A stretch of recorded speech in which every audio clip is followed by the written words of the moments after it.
संवाद लेखन। संवाद लेखन हम लोग आपस में बातचीत करते हैं। बातचीत करते समय हम संवादों का प्रयोग करते हैं। संवाद का विषय कुछ भी हो सकता है। बातचीत को आकर्षक और प्रभावशाली बनाने में संवादों का महत्वपूर्ण योगदान होता है। हम प्राय नाटकों में पात्रों को संवाद बोलते सुनते हैं। संवाद लिखना एक कला है। अच्छे संवाद नाटक में जान डाल देते हैं। दी हुई स्थिति पर दो या अधिक पात्रों के बीच बातचीत को संवाद में लिखना संवाद लेखन कहलाता है। संवाद मौखिक अभिव्यक्ति भी हो सकती है और लिखित भी। जहाँ मौखिक संवाद दो तरफा होता है, वहीं लिखित संवाद केवल एक ही व्यक्ति द्वारा लिखा जाता है। मौखिक संवाद में वक्ता और श्रोता दोनों आमने सामने होते हैं, इसलिए उसमें दूसरे के कथन को सुनकर संवाद बोले जाते हैं। लिखित संवाद में लेखक अपनी कल्पना से ही दो या अधिक पात्रों के संवाद लिखता है। संवाद लेखन के समय निम्नलिखित बातों का विशेष ध्यान रखना चाहिए। संवाद की भाषा सरल, स्पष्ट, पात्रानुकूल व भावानुकूल होनी चाहिए। वाक्य रोचक व संक्षिप्त होने चाहिए। घटना, परिस्थिति तथा समय के अनुकूल संवाद होने चाहिए। संवादों में क्रमबद्धता होनी चाहिए। संवाद लेखन के उदाहरण: बिना बुलाए मेहमान की तरह एक पड़ोसी रोज सुबह अखबार पढ़ने आ जाते हैं। इस विषय पर गृहस्वामी और गृहस्वामिनी के बीच हुई बातचीत को संवाद के रूप में लिखिए। गृहस्वामी अपनी पत्नी को बुलाते हुए: अजी सुनती हो, अगर आज का अखबार आ गया हो जरा लाना, देखूं आज के मुख्य समाचार क्या हैं। गृहस्वामिनी: ठहरिए, अभी लाती हूँ। थोड़ी देर में खाली हाथ आती हैं। चेहरे पर क्रोध के भाव हैं।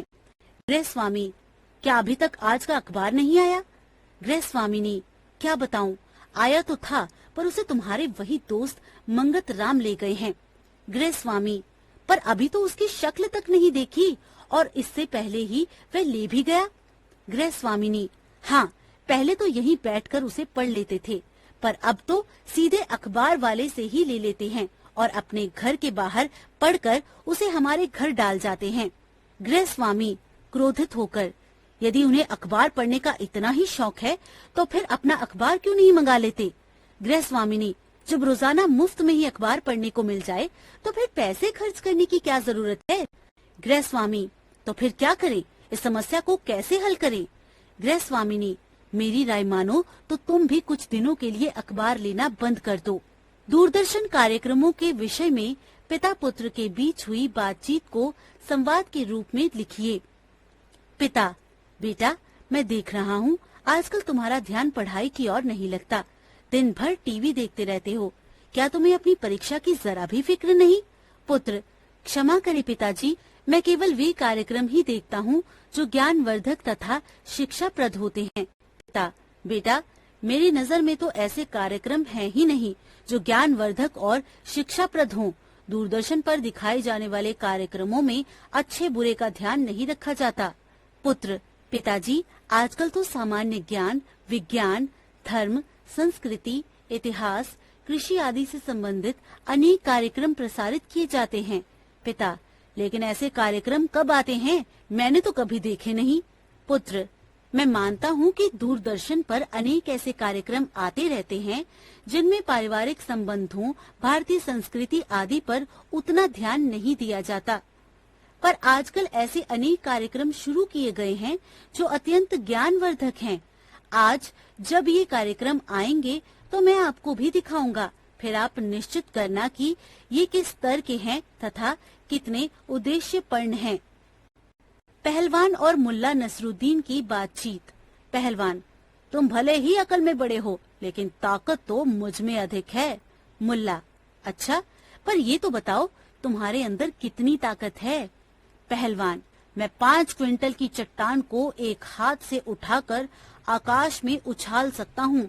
मुल्ला: अच्छा, तो आओ मेरे साथ, देखते हैं कौन अधिक ताकतवर है।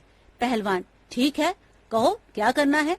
मुल्ला: जरा इस रुमाल को उस ऊंची दीवार के पार तो फेंक कर दिखाओ। पहलवान: ये कौन सी बड़ी बात है? यह कहकर पहलवान ने रुमाल को पूरी ताकत से ऊपर उछाला, लेकिन हल्का होने के कारण थोड़ी ऊंचाई से वापस नीचे आ गिरा। मुल्ला, पहलवान जी, इस काम में अक्ल की ताकत भी चाहिए, जिसकी तुम्हारे अंदर कमी है।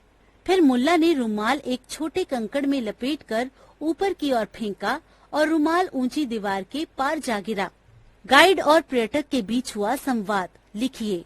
पर्यटक, ऐतिहासिक नगरी फतेहपुर सीकरी में एक व्यक्ति से क्या किले की ऐतिहासिक जानकारी देने के लिए कोई गाइड यहाँ मिलेगा?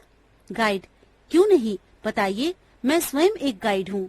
3 पीढ़ियों से मेरा परिवार यह काम करता आ रहा है। पर्यटक, आपसे मिलकर बहुत खुशी हुई। अब जल्दी से मुझे यहाँ की प्रमुख चीजें बता दीजिए। गाइड, यह जो आप सामने बड़ा सा दरवाजा देख रहे हैं, यह बुलंद दरवाजा है। इसे अकबर ने बनवाया था। पर्यटक, और देखने लायक किले में कौन कौन से स्थान हैं? गाइड, यह पंच मीनार है। सलीम जहांगीर की हवाखोरी के लिए इसे बनाया गया था। यह अकबर की इबादत गाह है। यह मरियम जमानी और वो राजा बीरबल का महल है। पर्यटक, और कुछ बताना चाहेंगे आप? गाइड, किले की प्राचीर से दूर दिखाते हुए, दूर जो दिख रहा है खानवा का मैदान है। यहीं पर राणा सांगा और बाबर के बीच युद्ध हुआ था। पर्यटक, गाइड को पैसे देकर आपका बहुत बहुत धन्यवाद।